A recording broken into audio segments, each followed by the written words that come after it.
Hello students, welcome to MK study point. आज के इस वीडियो में हम लोग आचार्य जगदीश चंद्र बोस के बारे में जानेंगे और उनके जीवन परिचय को समझेंगे।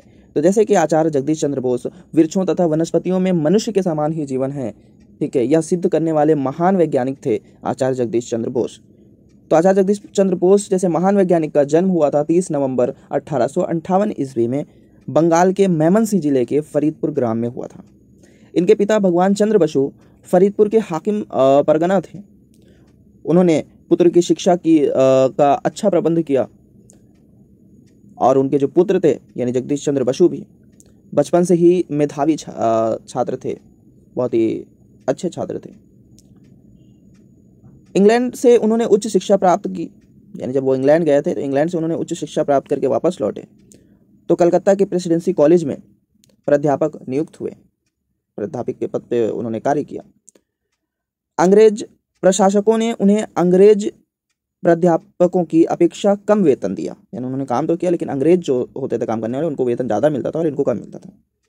इससे जगदीश चंद्र बसु की आत्मा को ठेस पहुंची, उन्हें तकलीफ हुआ इससे और वो चाहते थे कि समान वेतन मिले, इसलिए उन्होंने 3 वर्ष बिना वेतन के काम किए और इस लड़ाई में डटे रहे। अंततः उन्हें विजय प्राप्त हुई और अंग्रेजों के बराबर ही उनका वेतन भी शुरू हो गया।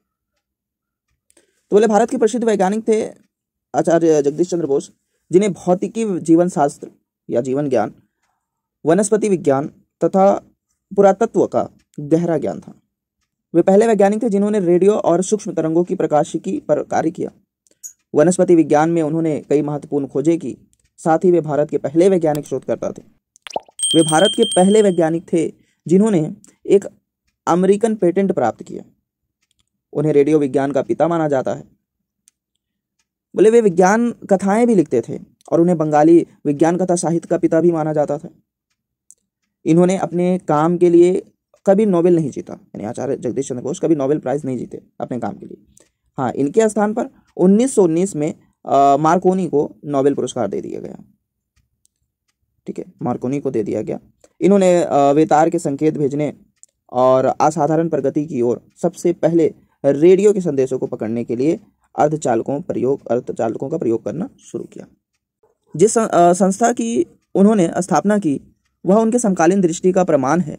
वह मात्र प्रयोगशाला ना होकर एक मंदिर थी, कार्य करने का मेज एक वर्दी थी।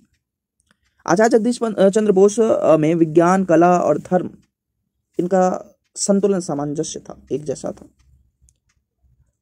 और जगदीश चंद्र बोस एक महान देशभक्त और स्वाभिमानी पुरुष थे। इन्होंने अपने भौतिकी प्रयोगों द्वारा विद्वानों के संदेह को दूर किया, है ना, और भौतिकी एवं शरीर विज्ञान के निकटतम विषयों के प्रणेता के रूप में ख्याति अर्जित की। इन्होंने इनकी ज्ञान कई सारे जो है विषयों पे था, जैसे कि ऋग्वेद, यजुर्वेद, सामवेद, अथर्ववेद, महाकाव्य, पुराण, जो वेदों के वेद हैं, पितरों की पूजा, तो इन सारे क्षेत्रों में भी इनका ज्ञान बहुत था। आचार्य बोस यह मानते थे कि विज्ञान एवं धार्मिक मान्यता में कोई अंतर्विरोध नहीं है। आचार्य बोस का मानना था कि वैज्ञानिक की जीवंत आत्मा दैवी रहस्य का प्रतिबिंब है, यानी वैज्ञानिक की जो जीवंत आत्मा है वो दैवी रहस्य का प्रतिबिंब है। आचार्य बोस का कहना है कि मानव का सृजन ईश्वर की प्रतिमा के रूप में हुआ है, यानी मानव ईश्वर की प्रतिमा का रूप है।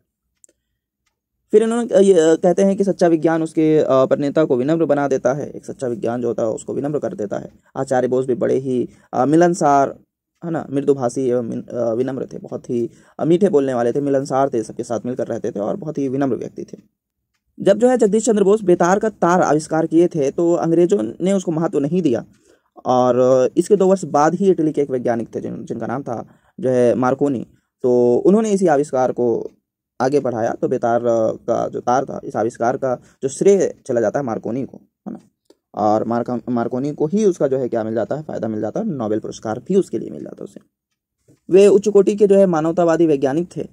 रॉयल सोसाइटी के प्रलोभनों को ठुकरा कर, यानी रॉयल सोसाइटी के बहुत सारे लालच देने वाले कई सारी ऑफर्स थे, उन्हें ठुकरा दिया। उन्होंने ठुकरा कर अपने ही देश में जो है उन्होंने कार्य करना स्वीकार किया कि नहीं, हम रॉयल सोसाइटी में हम क्यों करें, हम अपने ही देश में करेंगे। और सन 1935 ईस्वी में वे महान वैज्ञानिक जो थे वो हमारे बीच से जो है चले गए, यानी हमें छोड़कर के दुनिया छोड़कर चले गए। लेकिन माना जाता है कि 1935 और कहीं कहीं 1937 भी माना जाता है, 1937 में इनका देहांत हो जाता है। किंतु आज भी वो अमर हैं, अपने आविष्कारों के द्वारा अमर हैं इस दुनिया में, और हम लोग जो है उनकी प्रेरणा स्रोत बने हुए हैं ना। हम लोग उनकी सारी चीज़ों को देखते हैं और समझते हैं, उससे सीखते हैं। तो स्टूडेंट्स, आज के इस वीडियो में बस इतना ही, और अगर आपको वीडियो पसंद आया तो लाइक करें, चैनल को सब्सक्राइब करें। धन्यवाद।